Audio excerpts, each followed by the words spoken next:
Welcome to another episode of the Fantasy Rabbit Hole Podcast. I am your host, CSD Fantasy.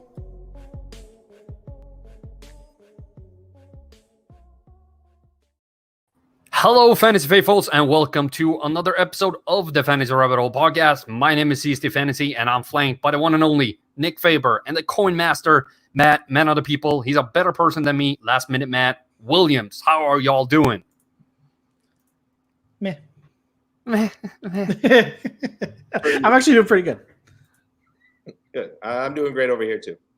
Doing great. Yeah, see, you got the what beer are you drinking today, Nick? Miller High Life, man. Always. Well, not always. But, no, you had a Jamaican beer last time, right? I did. I was repping. Oh, going to bed. I was repping the Red Stride. Red Stride. That's a gum, isn't it? I think that's a gum. Red Stride. Yeah. No, Red Stride. We were talking about a beer. Isn't it? It's fantastic. Beer. Red Stride. Isn't that a gum? Or Stride is a gum. Trident? Trident? I thought it was Stride. Am I crazy? I don't know. Heard of this. I never heard of it. No, but we were talking about beer ahead of the show, and funnily enough, Red Stripe was the first beer that I learned how to drink beer with. Red Stripe?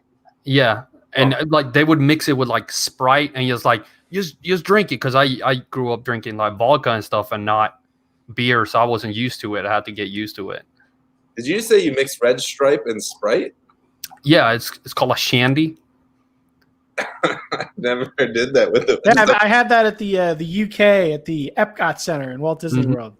Except I got it in a giant yard, like a big plastic bottle where they mixed together. Don't do that and then go on a ride, folks. Oh my God! I'm freezing. Yeah, you're lagging. Who's lagging? Nick, not you. You're good. Oh. I don't know what's going on. It happens, boys. Toughen up. Yeah, it happens. No, but what happened on the ride, Matt? No, it was fine. Just we're obnoxiously loud, and you go. I mean, it's literally a yard. I mean, that's how big it is, and we drank a couple of those, and then went on Soarin', which isn't too intense, but it's one of those rides where it actually takes you up into the air and in front of a giant IMAX screen, and you're flying around you're above mountains and stuff. So it wasn't a good combination because you can't go anywhere. You're up there. So anyway. And then after a yard of beer. Yeah, after a couple of yards of beer. Oh, okay. A couple. Let me ask you a question. Yeah, go ahead. During quarantine, Michael Florio brought this up on Twitter, and I was talking to him.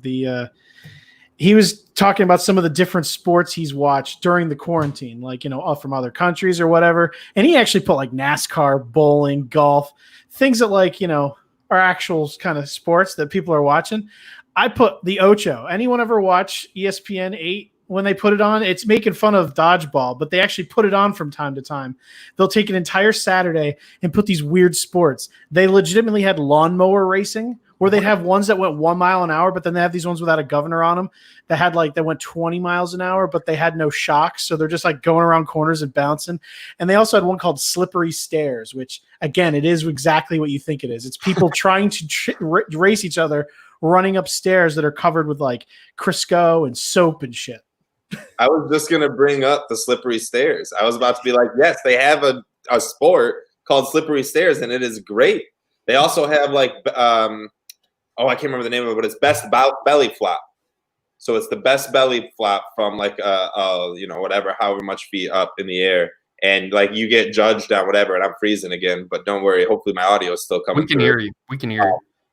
So I was those are the two most those are the only two sports I saw on ESPN the Ocho, and I was ecstatic watching them, dude. I was wondering where I could bet on it. This is crazy. I've heard of the Ocho just because of that movie, but I've never heard of these. I've heard of wife carrying.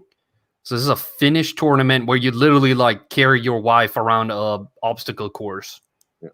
But sounds like an Amish thing. Every time you go around, you pick up another family member. They climb on my back. This is some Pennsylvania stuff going on up there, right? Yeah, that's where Pennsylvania Dutch, man. Get all them Amish people. That's it. That they should have fantasy belly flop. Who are you picking today? Oh no, he's been eating Five Guys for 3 weeks ahead of this tournament. I really think he's gonna do a big splash. Or how does that work? Like, how do you get points? I don't know. Anyway, I think we have a great show for you here today. We're not gonna talk too much crap as we usually do, because last time we did go down the rabbit hole of Colin Kaepernick for a little bit too long. So we decided to skip the news today, skip all the bull crap. Going back to last week real quick, just for anyone, remember we were wondering, because this was out of context or whoever people were really complaining about the Cam Newton thing, and we were wondering why wouldn't you just have 4? It was one of those like comment, like, or retweet things. There could have only been 3 options. It was, Luke, it was Steve Smith, and Peppers. And the whole thing was, why didn't they include Cam? And like, why couldn't they have been a 4th option? Because it was one of those things, comment, like, or retweet. There could have only been 3 options. So update. I'm really glad you solved that issue. What? Cam Newton is redeemed because Twitter only had 3 options. Yes. That makes me feel a little bit better, actually. It does, because, you're not going to cut the other guys, and, whatever. It makes more sense, at least. If they could have had a 4th option and it just didn't bother, it was worse. But it wasn't. It wasn't that bad. No, this makes a lot more sense, and Cam is redeemed as well. All right, moving forward. Moving forward with the weekly topic, and I think, Matt, you were the one to bring up this topic on Twitter with a series you're doing on Twitter, correct?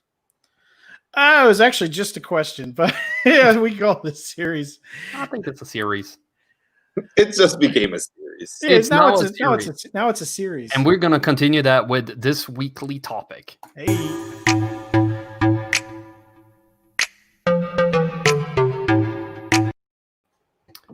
And I would like to say hello to Mello, who just joined the chat as well. We are always here to serve the chat. So we'll get to Mello's question here just before we hit the weekly topic. I want to say what it is first. It's out the box top player. So who's not being talked about could potentially finish as QB1, RB1, wide receiver 1, and tight end 1. So it can't be obvious picks, but you could see it happening if everything landed right for this player. He could potentially be the number 1 in his position at the end of the year. We've all put 1 player each for each position. We're going to go through them, going to hit all the players. Feel free to interrupt in the chat and give us your picks as well, and we'll talk about them as well. I just want to hear your thoughts real quick on Jamal Adams and that whole storyline. I haven't been paying too much attention to it because this has happened way too many times with the Cowboys and a safety. So I'm like, you're shrugging it off. But Nick, do you have any thoughts on Jamal Adams moving forward? Trying to get to Dallas, right? Is that what we're talking about, right? Yeah, and just basically is. That's why because he goes in his car and you get one person video and he goes, I'm trying to get to Dallas.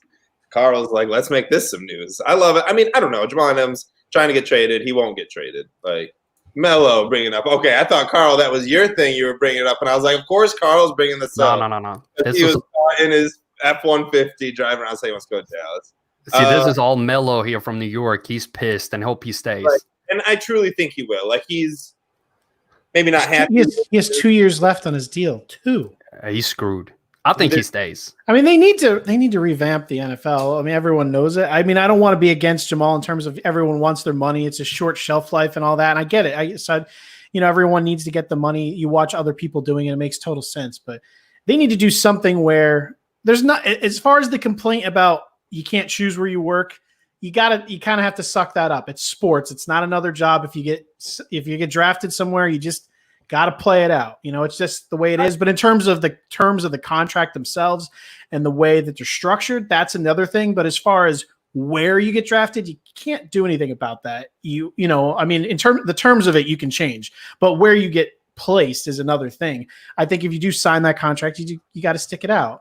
You can get them more money in some ways. I think there's definitely a way to restructure this, a way to get them more guaranteed money. There's a way to do it better, but them just feeling that come right out of college, they can sign with any team they want. That's just never going to happen, and it shouldn't. I think we should lessen the years that are on these rookie deals, though. Let's make these 3 years to 2 years, going, first round, second round, third round. I would love it if these first rounders would be hitting the free agency market come 3 years. Talking about holdouts in 2 years, after they're they wouldn't have as much leverage for this stuff. Like, after 1 year of being good, you wouldn't have that leverage the year before your contract is up.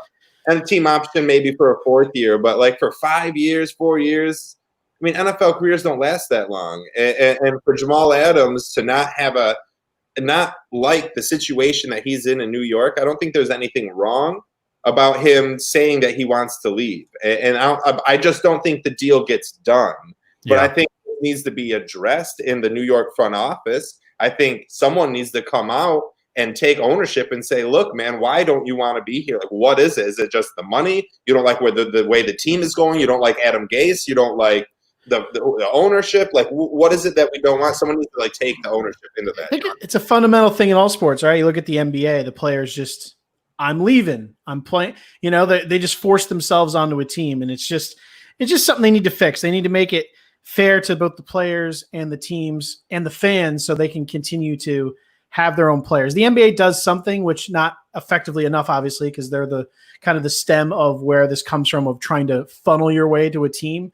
But I do like how they give you the option in free agency. They have a cap, but they allow the home team to have an advantage of signing your own player back. I wish the NFL had something like that. We do for veterans. You have to be a veteran for a while now with the new well, I'm talking CBA. about even big ticket players or rookies. Oh, yeah. Like if you even shorten it to 3, if the player wants to leave, great. But I think the home team should have a big advantage of being able to bring you back from monetarily, where it doesn't count against their cap or something, where they can offer you more and they have a fighting chance of keeping you. If the player wants to leave, they can leave, but at least it gives the hometown fans and the owner, like it gives them a chance of bringing the team back. But that's not even more this. That's more for any player. I love that. Dude. A bit of like a draft advantage. That's awesome. You know what I mean? If you drafted this player, you kind of have an advantage of signing him maybe because you can give him a little bit more money, but it doesn't hit the cap. You know what I mean? Like that would be awesome. Something like that. So that's now with the CBA. If I can't remember fully, but they have that in. So they remove after you played a certain amount of years in the league, and you're trying to be re-signed by the club that you play for. You will count, depending on how many years you played for that team, you will count less and less, up to I think $1 million on the cap. So let's say Jamal Adams, it's not on your rookie deal, so that's the problem. But if he were 3 years into a regular deal and then that deal is up, his team could potentially offer $1 million more than Tennessee, for instance, could, and not be counted towards the cap. But other than that, I think we're going to keep seeing these things, especially with the talented player like Jamal Adams, that is just going to keep being an issue that nobody really wants to deal with from a fan perspective, because the Jets fans have to be pissed. Everybody else is kind of like, well, it's not happening, so we're not going to be excited, but at least it fills the news void. They need to do something about the salary cap too, because it's a stars game. You get paid when you're doing, because there's always the thing where if you're playing well, you want more money. If you're playing crappy, you're not gonna allow us to take money away from you. But if we're paying you, it's on the cap. It makes it hard to improve the team. So they need to do something with the salary cap with the NFL, where you can allow teams to pay stars, and they already release people left and right. Some contracts mean nothing, right? Yeah. So, but it's just a restructuring. That's why it's hard to break down some things in the NFL, is because the salary cap. I mean, they literally have entire rooms of people that may not even know anything about football. They're just there to deal with the salary cap.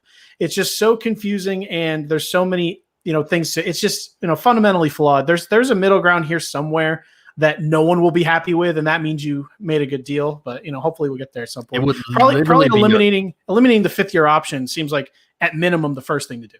It would literally be one of my dream jobs to work at like a cap analyst for one of the teams and just like dig into numbers of team building all the time. But we do have some team building to hit here, and I wanted to start off with your first one, Matt, here with players that we think have, if everything works out for them, have a possibility to finish first at their position. Your first player for quarterback, take it away. Quarterback. All right. So there's a lot of obvious guys at the top. Lamar Jackson, the reigning MVP. You got even Dak, right?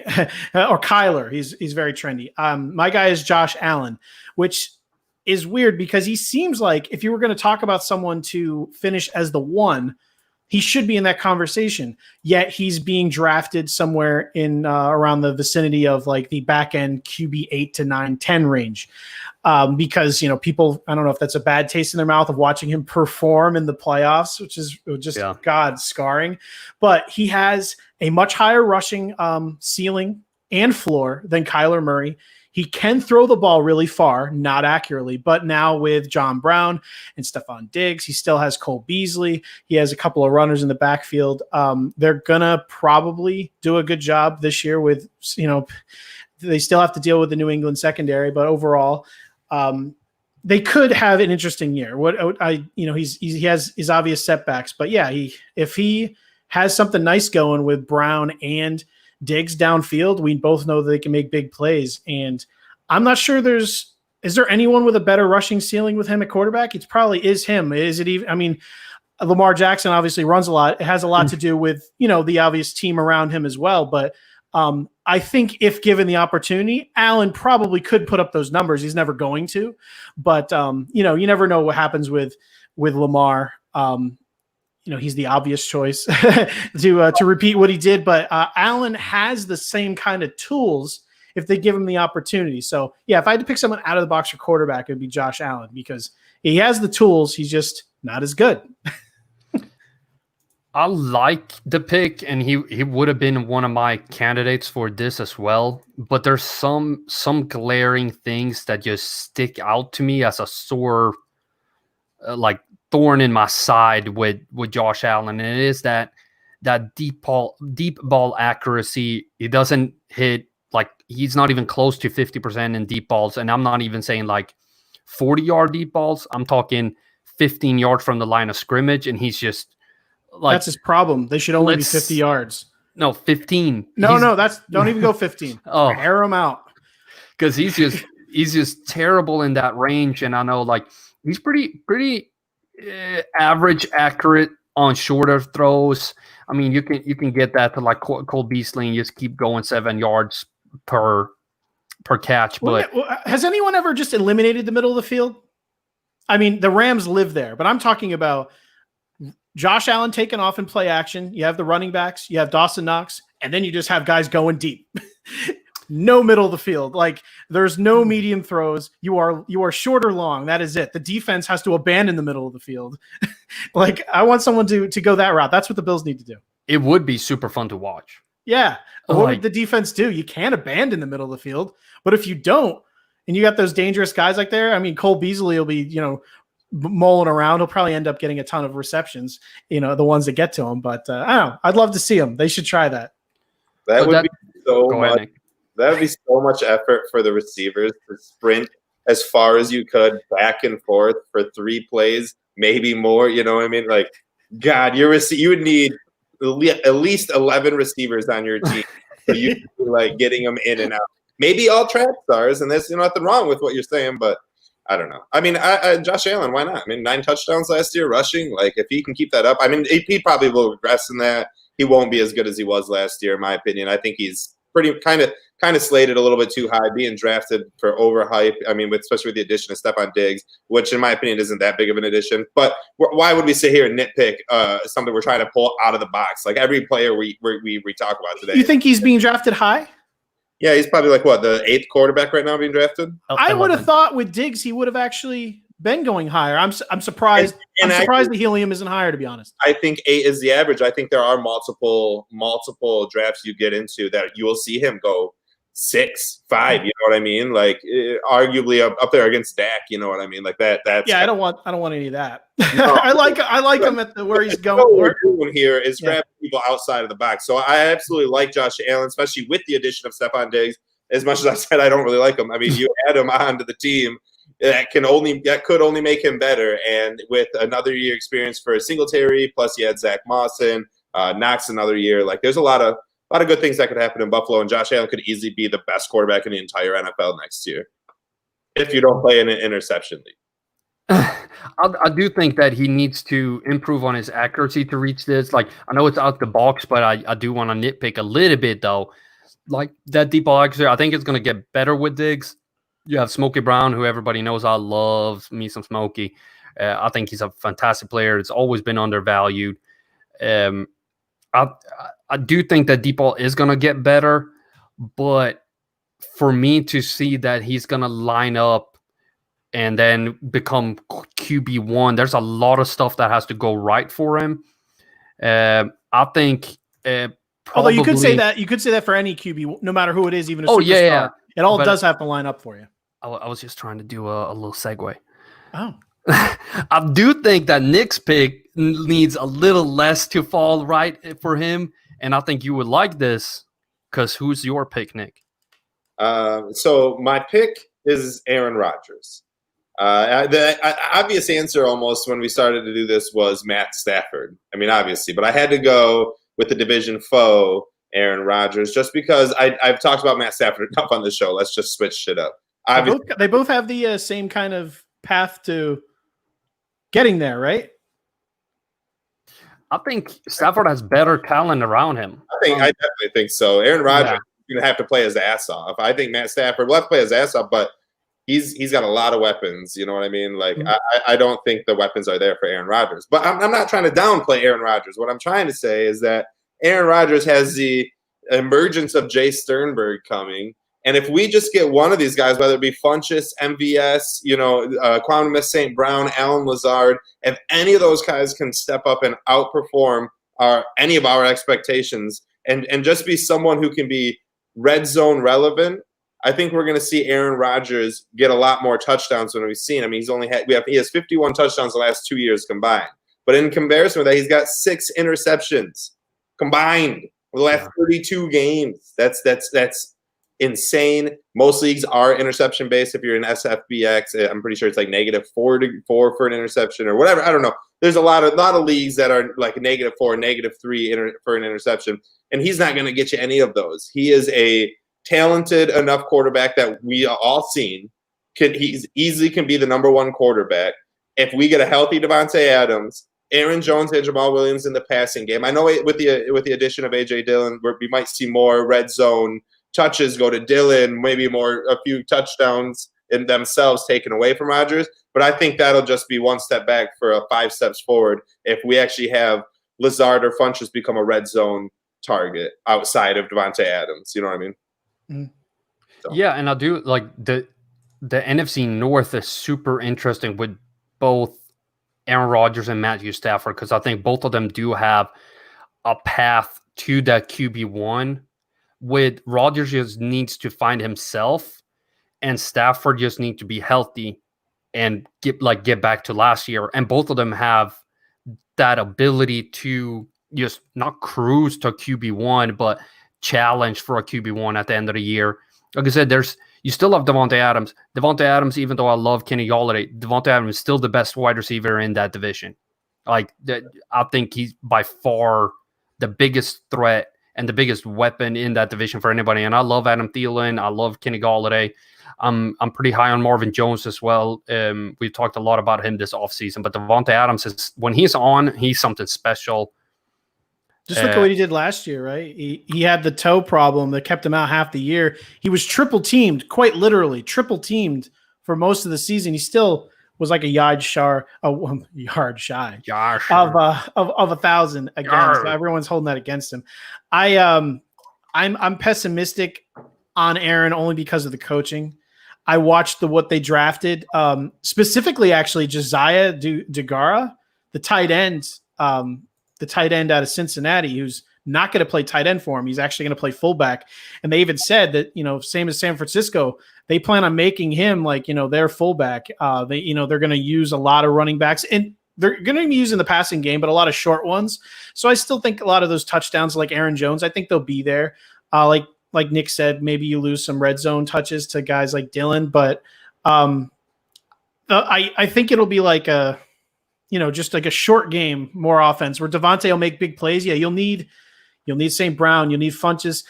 If one of those guys can jump up and Funchess, there's plenty of believers. Nate Hamilton, who's a friend of the show, he's a big believer in him. If he can he's never kind of proven what he can be. If he's healthy and he does something special, maybe we can see it. So I think, you need that second wide receiver to step up and be just as good as Randall Cobb was. You know, I mean, he doesn't necessarily. You don't need Jennings, and you don't need like a Greg Jennings or a Donald Driver out there, but you need someone to help Davante Adams out there. So yeah, I could see it, but yeah, they definitely need someone to. They need someone else to help out. I would love if Nate Hamilton from now on can just be known as friend of the show. Like that's how he should be known. One last thing too, conspiracy people out there. Aaron Rodgers has thrown 44,000 or 4,400 yards every other year for the last 6 years, and it lands on this year. So if we can get him with 4,400 yards, and then we get 4 years ago he had 40 touchdowns. If you can add that in there, it's just like people who like to believe in that every other year kind of thing. I don't know, every other week kind of thing. I'm not saying it's everyone, but there's everyone of every 100. I'm definitely one of them. Yeah. I'm definitely one of them. Sometimes too, for sure. Matt Ryan. And I noticed it. Matt Ryan loved to do that back a few years ago. Yeah, he just pick him up every other year, and that worked out. I do want to. Do you have you have a quarterback? Yeah, before I move over to him, that would have been the best segment. But we do have a question, so I wanted to bring up that too. It's the same division as Matt Ryan. Melo says that he thinks that Drew Brees have a path to QB1, and at first he said top 5, and then he confirmed that he actually meant QB1. I think Drew Brees' path to QB1 is the least likely of Aaron Rodgers and Josh Allen, in my opinion. I don't think that Brees is going to put up those numbers. I can see you, Nick, looking like, Carl, shut your mouth. But I don't see Brees putting up those numbers again. I like Brees. I think he's going to take them very far football-wise, but I don't think he's going to put up those numbers where you're just like, holy crap, that's Drew Brees again. Nick, I don't have a strong opinion on this, but just something to turn it over to you. I think the days of quarterbacks who refuse to run, Aaron Rodgers is not Lamar Jackson, but he will take off and he will score. He'll do that. Drew Brees will not do that. So I think the guys like that are kind of over. I honestly, if I was going dark horse, I'd go Ben Roethlisberger over Drew Brees, who obviously has a chance of being QB 30. But I think that, there's a chance there of Juju and everything, Deontay, and he's taken off. And there's a path there that I see more than Brees. So that gives my opinion on Brees. I had Big Ben typed in my tweet to you guys, and then I actually erased it and put Aaron Rodgers. So I definitely like Big Ben as an opportunity one. I don't know. Brees definitely could be one. I was just going to jump in real quick and say, yeah, he's going to be number one because he's going to throw to Emmanuel Sanders all day long. I'm going to get my $1 over Parker. That's all I was going to say. Brees is probably not likely going to be a quarterback one, but I did draft him. I'm picturing you at the end of the year throwing like your beer on the ground, your wife looking at you. God damn it. What's wrong, honey? I lost. How much money did you lose? $1. But it's so much pride and honor in winning that dollar. I'll already be up $2 because Herbert and Tua both start in week 1. So really, I'll just be, kind of playing. You'll be paying me with my own dollar. Yeah. All just right. Twice. Who's your quarterback? Did we already talk about him? No, my quarterback is Matt Ryan. Because what did you say about that 2-year, every other year conspiracy thing? Because Matt Ryan, he likes to score a lot of fantasy points roughly every other year, and right now he's not being respected for it. He's being drafted as the 9th best quarterback. And he's going to be bonkers good next year. Like, he still has Julio. He still has Calvin Ridley, who's going to be even better than ever. And Hayden Hurst comes and join in. We know what tight ends can do in this offense. Todd Gurley, I think he's going to be a weapon in the passing game. I just think Matt Ryan has everything going for him that you want from your fantasy quarterback. He does have a high floor. He does have a high ceiling. He missed one game last year, which usually he doesn't miss too many games. So that's a little bit of a concern. Like, is he deteriorating? Is this the last, or do we get 2-3 more years with Matt Ryan? I don't think he's going to be one of those guys that plays super late into his career. He's been healthy, but he doesn't have. I don't know. I just don't feel that that's going to happen. Even though he's pretty good at taking hits, but if he starts deteriorating like Romo and start having issues with taking the hits, because he's been taking a lot of freaking hits because this line has been terrible if that's starting to impact him more and more, even with all the capital spent in the line, I can see it going a little bit downhill over the next 2 years. But this year, I'm sticking with Matt Ryan. He throws 35% of his passes to the short left zone with 72% accuracy, which is fantastic. And add that he has some of the best deep weapons in the league. And I think everything can be set up for him to be QB1. I don't even think that everything has to work out for him to be QB1, to be honest. Yeah, Matt Ryan is a phenomenal pick. He's the guy I'm trying to get all over the place. A couple things. He's missed one game in the last 10 years. I don't know, really, in 3 games in his entire career over the last 12 years. I don't see any reason why he's not going to outplay Matt Stafford. But he drafted before him and will outplay him. The conspiracy thing to bring up, that's awesome, because it does seem like all these receivers are too, like, this is the year, like the Falcons are going to be great. They need Todd Gurley for 16 games, and they need him to be effective in the passing game if he's going to be a quarterback one. And they need someone to fill in Austin Hooper. They need someone. And if Matt Ryan could be, if like anyone thinks Matt Ryan could be quarterback one, there is a guy named Russell Gage who it could be the sneaker pick. You know what I mean? The sneak pick. So if you believe in Matt Ryan, like I do, like Carl does, I don't know if Matt does yet. We haven't let him talk. I think you need to. I don't think it's going to be Hayden Hurst, but someone's going to fill a void of Austin Hooper and could be a very good flex player for your fantasy team. That's something to think about. But I like Matt Ryan a lot. I think Ryan's a good pick. We've seen him do it in the past. In fantasy, just this will be a short answer. There's another comparable guy I'd like that's cheaper, who I think is also on the same path. I think I'd rather take a shot on Jared Goff, who they both have the same kind of. They both throw a ton of passes. They both have pretty much around the same time to throw with their offensive line. Where I think that Goff has a better chance of like he's going to bounce back even further. We'll see what he does with his brand new backfield and what that means. They'll be throwing a lot less 3 wide receiver sets, a lot more 2 wide receiver sets, but they're going to be putting out that 2 tight end set. We saw how both of their guys did last year, so there could be a ton of touchdowns in the works, and they could be moving the ball downfield a lot more consistently than they did last year. So they have a lot of talent there. So he's just another guy. I think Ryan is obviously the safer pick. We've seen him; he's won an MVP. But for the same reasons, I like Ryan. I like Goff for kind of the same reason. Goff is a sneaky one. I've never been a fan of him, and his numbers, according to like my algorithms and stuff, usually don't match up too well. So I try to stay away from him. But he's definitely somebody who's very cheap right now. And for quarterback, cheap is gold. Cheap is gold. Like you can get Goff in like round 13 or something right now. Yeah. So that's what I was saying. I don't think there's a path for him for QB1. I think there's one for Ryan. But I think that if I was interested in fantasy, just because it's a fantasy show, of what I liked in Ryan, rather than pay for him, I think I'd rather take a shot on Goff because I think he has a shot to kind of be that Matt Ryan stat. I think he could put up those. I mean, we've seen him kind of do it before, but like I think QB5 or something. Yeah, I think he can do that.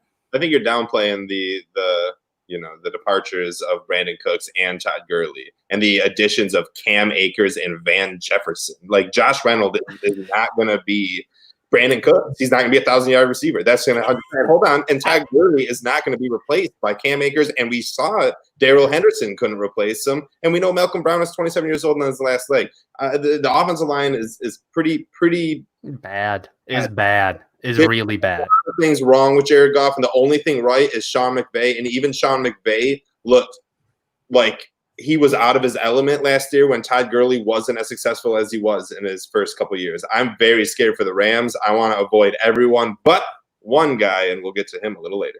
I like probably the opposite guy. I think losing Gurley's not a big deal for this team because they completely changed the team they were down the stretch. Like I said, with the 2 tight ends and they went from 3 wide receivers to 2 wide receivers a lot. I think they're a little different. And Goff did lead the league in pass attempts. Again, I like him because he's cheap, not because I'm sold. I'm sold on him being a good cheap option. Definitely would rather than Kirk Cousins. Yes, 100%. You're looking a little bit for a bargain, and somebody who was, if you picked him up before like real early, late year, he turned out to be a really good bargain. But I think he's still somewhat of a bargain is your running back, Nick. Yes. And this is a guy I immediately wrote down as Zika Eliot because this guy's right now got a 980. He's going as like the 9th running back because of the Corona scare. And I was like, this is ridiculous. Like, he's obviously the one out of the box right now that could be running back 1. He could easily step in and just be the best running back in the NFL. But I wanted to be a little bit more, a little bit different and not do someone so close to like the top 10 in running back. So I went with Raheem Mostert, who I think if all things line up, and I know like the 49ers are quick to go to whatever running back has a hot hand. But if Mostert starts week 1 and puts up $130 and never looks back, and just runs wild behind the San Francisco offensive line and the scheme that Kyle Shanahan runs. I'm not even saying that this is a knock on Tevin Coleman or whoever else is in the backfield right now. They could all be successful. But if Raheem Mostert just starts putting up 100 yards a game and for all intents and purposes of this show, plays 16 games in that San Francisco offense with Jimmy Garoppolo at quarterback, who is just not going to be able to you're not going to be passing the ball 45 times with him in a game. You're just going to be relying on the run, which we saw. I think that's going to lay over into this year. So I think there's a lot of things that would have to go right. I'm not saying that Raheem Mostert is the number 1 running back, but I think he has a path to it. And all things gone right, he's got the best, play calling coach in the NFL, or I guess the second best, maybe behind Andy Reid. I guess now that we can say that, but. Finally, I love the San Francisco running game, and I love that Raheem Mostert does not have to worry about Breida, and he has to worry about a 28-year-old knee injury riddled Tevin Coleman and Jerick McKinnon. But it's funny that you bring up Tevin Coleman because he used to play for the Atlanta Falcons in 2016. Devonta Freeman with Coleman behind him, so it was Kyle Shanahan was a coach. You had 2 running backs in the top 20. And Devonta Freeman finished 6th. I've always been a huge fan of Devonta, but I think that Raheem Mostert is a little bit stronger than he was in 2016. I think Mostert is a little bit stronger right now. So I'm totally with you on this. I love Mostert's running trends, and getting him like end of the 4th round, I think that's a steal with Breida gone. I'm a huge Breida fan. With Breida there, I would have objected to this because I think Breida just needs to be healthy a little bit for a few games to steal enough carries from Mostert. But with Breida gone, I think Mostert late 4th steal. I think that's a top 10 running back. And stuff doesn't even have to go right for him to be a top 10 running back. Right. I agree. I'm not going to argue against it. He's a great value anyway because he's like, 5th round? The only reason he's going that late is because of the obvious, which I'm about to say. It's not groundbreaking. They have a revolving door in San Francisco. The only thing you know about Raheem Mostert to know how easily he can be replaced is the fact that he's where he is now. Just look at where, last year. So I don't know who that would be. They don't have as talented a group as they did last year. So I'm on board with this. I mean, he's the reasons you doubt him, you're getting a discount for. But yeah, you can see it for sure. If Tevin Coleman's injured and they don't have options to use as many people as possible, they're still going to continue to run the ball, and there's your path to RB1 for sure. And real quick, one thing just to mention too is, the apple doesn't fall far from the tree, right? Kyle Shanahan is very similar to Mike Shanahan. In Mike Shanahan's Broncos offenses, it was always the undrafted running back, Reuben Jones, Clinton Portis, these guys that never. Mike Anderson, these guys who, if you go look them up, like they were amazing running backs for a year or two, and Mostert could easily fall right in line with those. Could easily just be the next, a door for the next undrafted guy to come in behind him, or he could be Clinton Portis. He could all of a sudden be there for 6 or 7 years and be extremely successful. Not to say I'm trying to compare the two, but I'm just saying that there's always that one running back that you never think is going to be that good. And then he just ends up being, and I'm not saying Mostert is that guy, but he could be. And then that's a really good chance to be. No, and I think he could get replaced, but they didn't do anything to do it this year. So even he has a big year, maybe that'd be a great time to sell him because they're can't help themselves by replenish. Right. But yeah, it's a perfect storm for him to have at least one big year here. Redraft. Yeah, and that's all we need. We only need, like you said, 1 or 2 big years. That's all we need from him. We need him to be great this year. and not good and then be good for 5 years. We need him to be great this year and pick him up in that late 4th round and just feel really good about ourselves. And so a guy that I haven't been feeling good about in the past is my running back, Leonard Fournette. But so I'm even gonna like contradict myself here too. The problem with this is that they suck. He couldn't let the first words of his mouth about Leonard Fournette be positive. No, the team is terrible. Jacksonville Jaguars are terrible. They're gonna have to pass the ball a lot, but I still think they're gonna give the ball enough to Leonard Fournette in both the passing game and the running game to give him an opportunity to be RB1 at the end of the year. It's about volume and it's about value because he's very cheap as well. He's going in the 3rd round right now. He does have really good rushing trends if you remove 45% of his runs going up the A-gap, which is stupid and should be changed because if you just run the ball on either side of the center, you're not making it difficult for the defense to know where you're going with the ball if you go there half the time. Like, it's even the most unintelligent defensive coordinator would be like, I wonder where Leonard Fournette is going with the ball this time. Like, it's not that difficult. Change that a little bit. He does have a floor of 10 points in PPR, so you're good with that. That's the 6th highest floor in the league, 24.6 in ceiling, so you're not going to get the Christian McCaffrey, Saquon Barkley type games, but it's still enough. Stay healthy, get the carries, get in the red zone with Minshew progressing a little bit, and get some rushing touchdowns by the end of the year. Yeah, I think they'll. Yeah, he's pretty much the only game in town. The issue being if Chris Thompson is healthy, he needs that. He needs those pass catches to get to RB1. He needs those, and Chris Thompson hasn't proven to stay healthy anyway. But they brought him there for a reason. At least to start the year, they're going to try to let Chris Thompson have that role. But you can't. All right, if Jordan Reed stays healthy, I'm. You got to say, but no, I mean, yeah. Raquel Armstead is more of a threat to him than I don't think so, to be honest. Everyone else thinks the biggest threat to Leonard Fournette is the fact that they hate him. But if he's there, that's the biggest. Yeah. Leonard Fournette's biggest trouble is Leonard Fournette.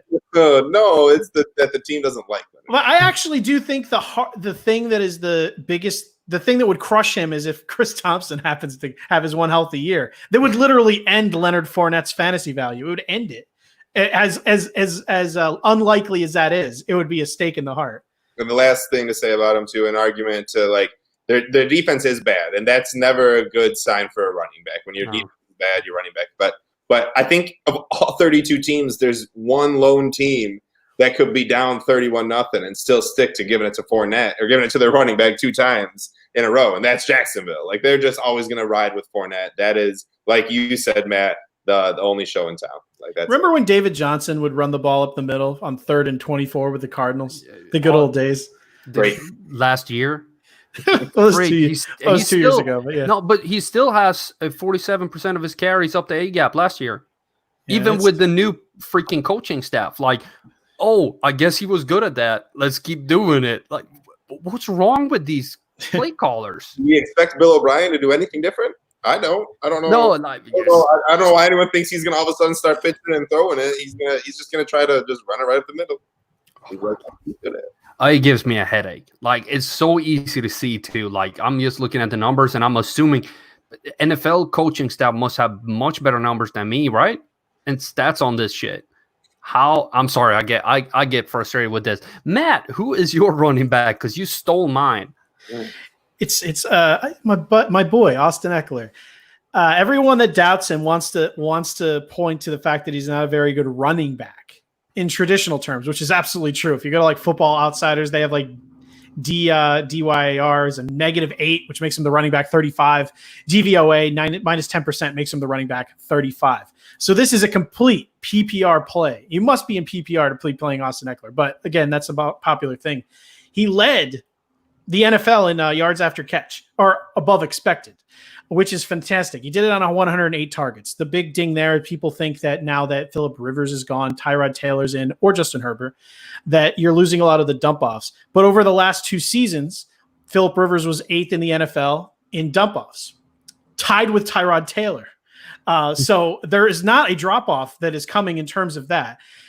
There is the coach of the Chargers, which, Taylor was there last year. Rivers was the quarterback, was the offensive coordinator in Buffalo when Tyrod Taylor was there. They'd use the same pistol formations that they're going to use now, which they are going to use to let Tyrod Taylor move the ball around.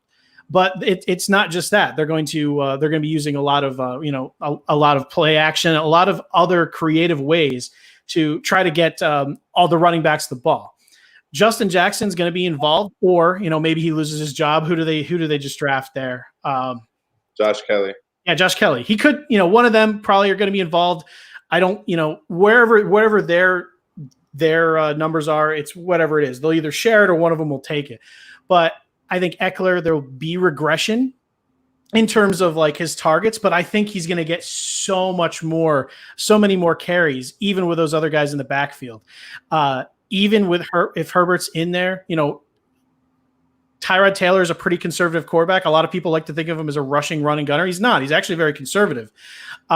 Justin Herbert is a rookie. They're going to be conservative. I think this is bad news for Keenan Allen and Mike Williams. It's good news for Hunter Henry and the running backs. So I think that PPR, the volume will be there no matter what. So I think Eckler has a really nice floor, but the ceiling could be still sky high if the touchdowns come around for him. So I think they're going to lean hard on the running game no matter what.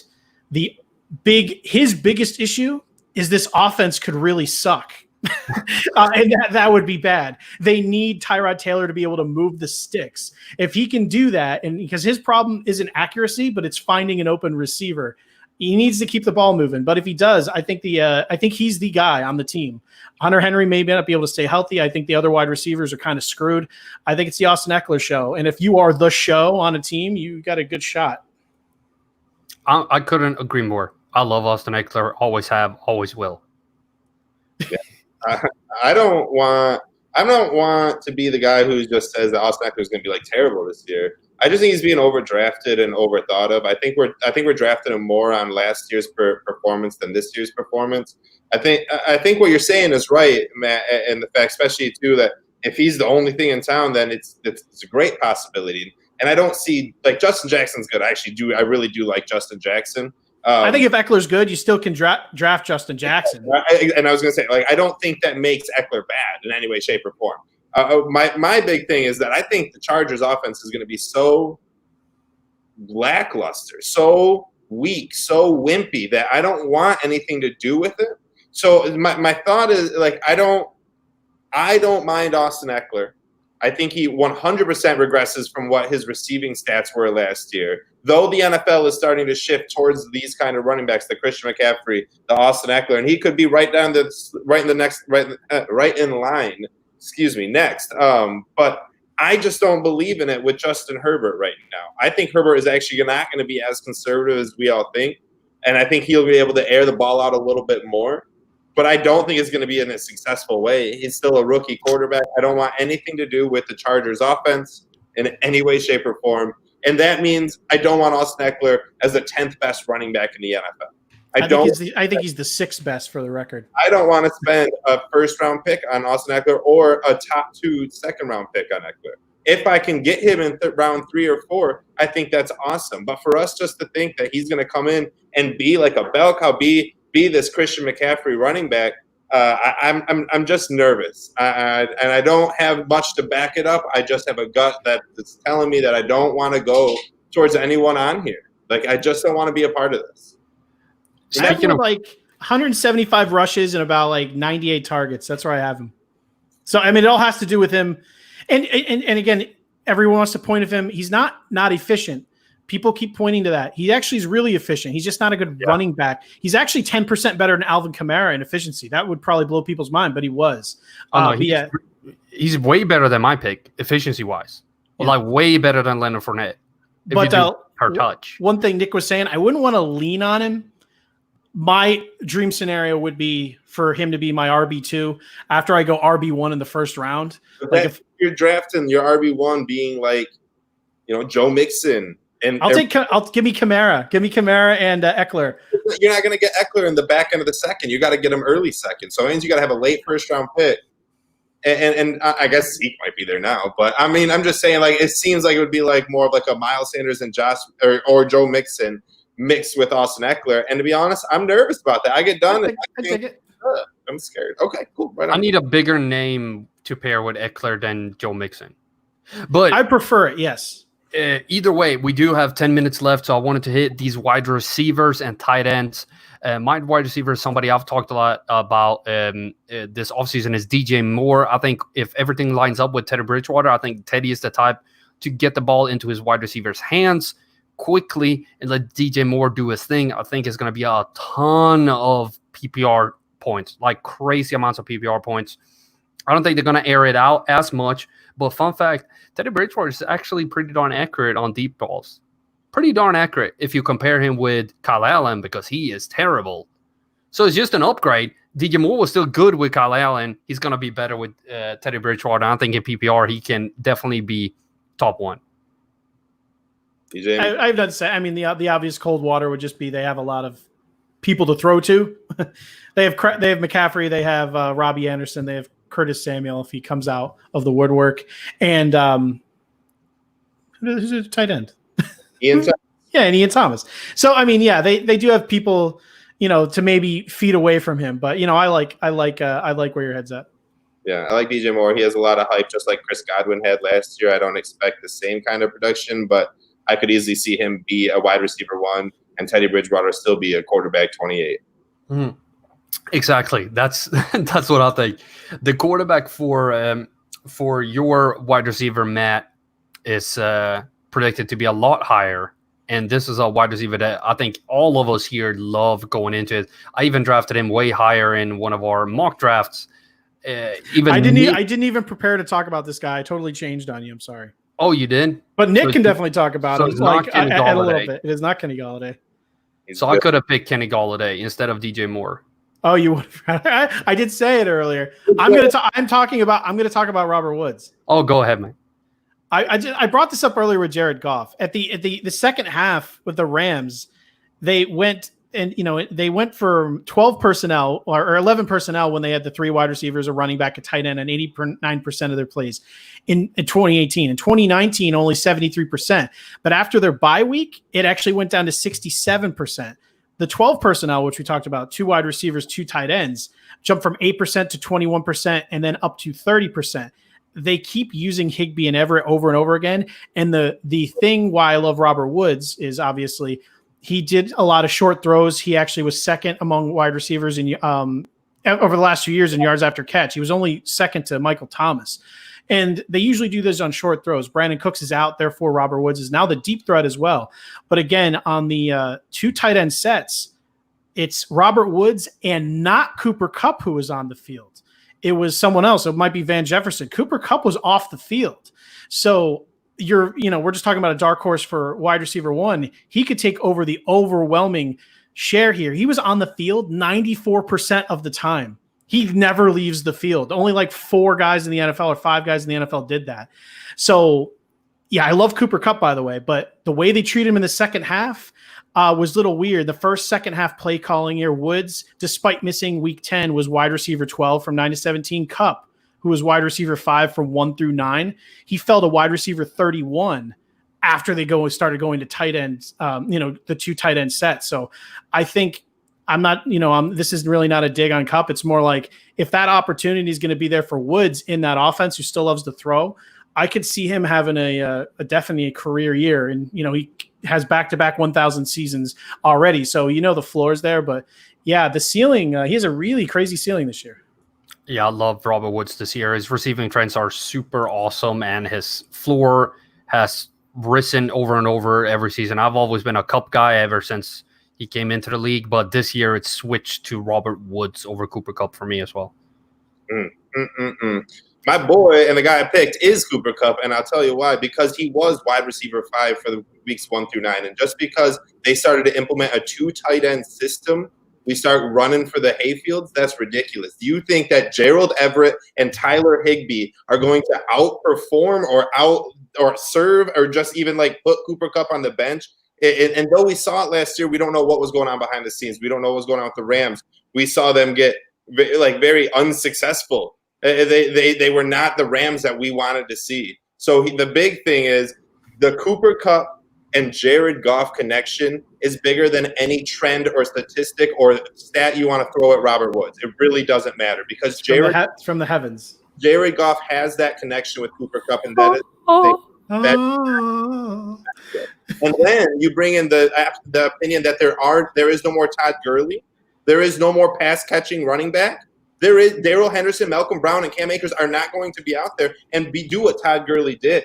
At that point, you're going to see more short throws. And sure, Robert Woods may have had a lot more short throws, but the guy that he's going to be looking to when he is in pressure and when he needs to get the ball out quick with an all-out blitz on him is not going to be Robert Woods. It'll be Cooper Kupp. Cooper Kupp has the legs and the strength to be successful. And in a PPR league, when he has 165 receptions and you guys are whining because Robert Woods has been sit here and put into the Brandon Cooks role and just stretched out the field and gotten to a scheme that doesn't fit what he is in any way, shape, or form because they understand that they are not successful trying to play a 2 tight end role with Gerald Everett and Tyler Higbee, then you guys don't come crying to me because I'm trying to tell you right now, Cooper Kupp is the man you want in the Rams. I mean, I'm not trying to knock Robert Woods in any way, shape, or form. I really like Robert Woods. And because what you mentioned earlier, not even for what Robert Woods, but Jared Goff led the league in passing last year in attempts. Like he's not going to shy away from that, especially with no offensive line and no running game. So we're going to see a lot of passes. There is no reason why Robert Woods and Cooper Kupp can't both be top 10.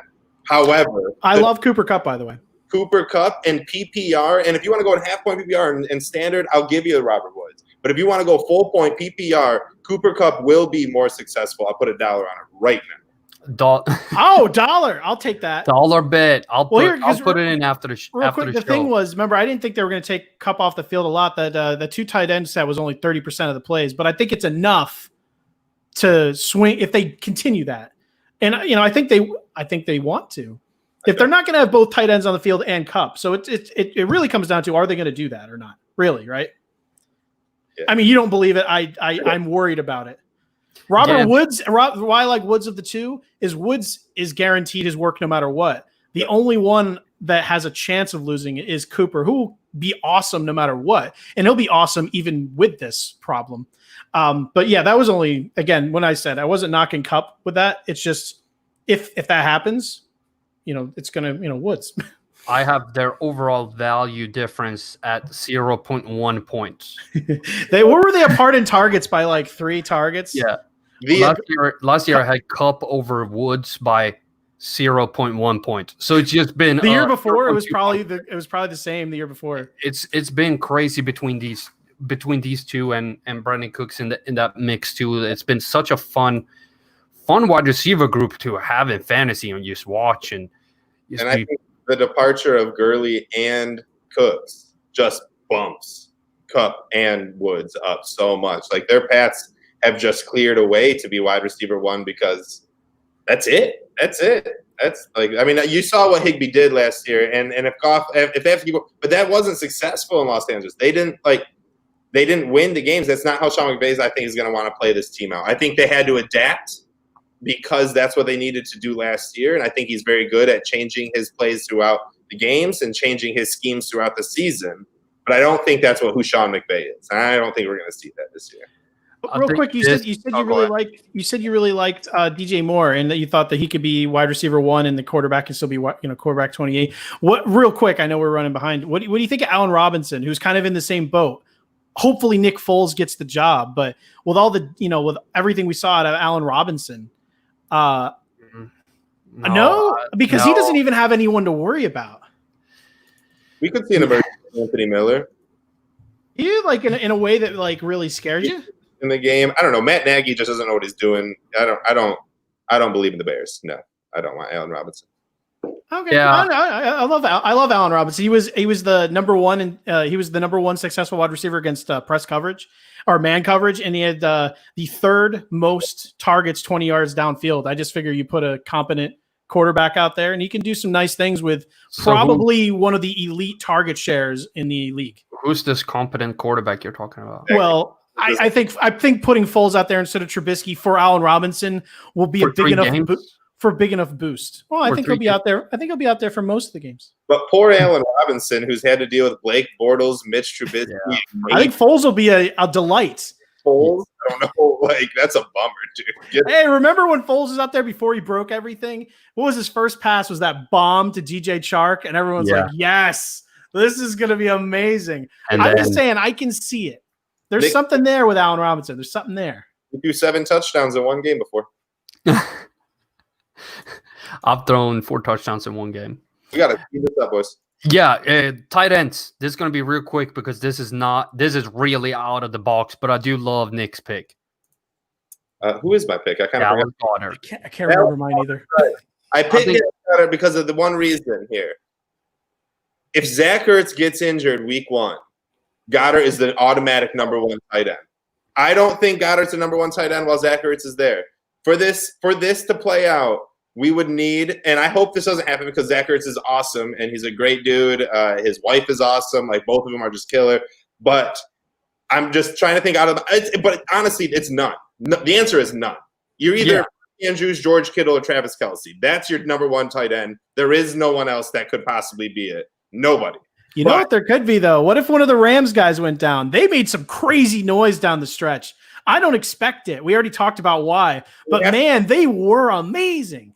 It would have to be Higbee, though. Everett isn't used in the passing game like Higbee. Yeah. Like, If Everett were to go down, though, I mean, no, not wishing that on you, buddy. Good luck. On Zach Ertz. But if Ertz goes down, Dallas Goedert all of a sudden becomes tight end, up in that top tier of tight end category. So trying to get out. I was going to say like Eric Ebron. I was going to say like who did I say? I can't even remember. Evan Ingram. I think that was a good Evan one. Ingram. I think you have to explain mine. We're low on time. If he's healthy, both picks are really good picks for tight end position. Mine is Jack Doyle. I just went because Rivers love throwing touchdowns to tight ends, but I think your situation, I don't think these can be top 1s, as you said, Nick, but I think they are candidates to finish top 5 if everything works out. If Ertz goes down, Goddard is a top 5. Evan Ingram, I do think he's going to be a top 5. And I think Jack Doyle, if everything works out, could potentially be a top 6 or 7. I don't think he's going to be that much better. But I know we're running out of time. I would like to thank both y'all for joining in here today and everybody in the chat. Thank you so much for joining and listening in on Google Podcast, Apple, Spotify, Google, Beaker, Anchor, CSTFantasy.com, or the YouTube channel, everywhere. Thank y'all so much for joining me here. It's always a true pleasure. Check out CSTFantasy.com for the latest tight end articles and the latest head-to-head video on the YouTube channel with Carson Wentz versus Dak Prescott. This weekend will be Aaron Rodgers versus Ben Roethlisberger. But for the Fantasy Rabbit Hole, signing off is Nick Faber, Matt Williams, and CST Fantasy. Till next time.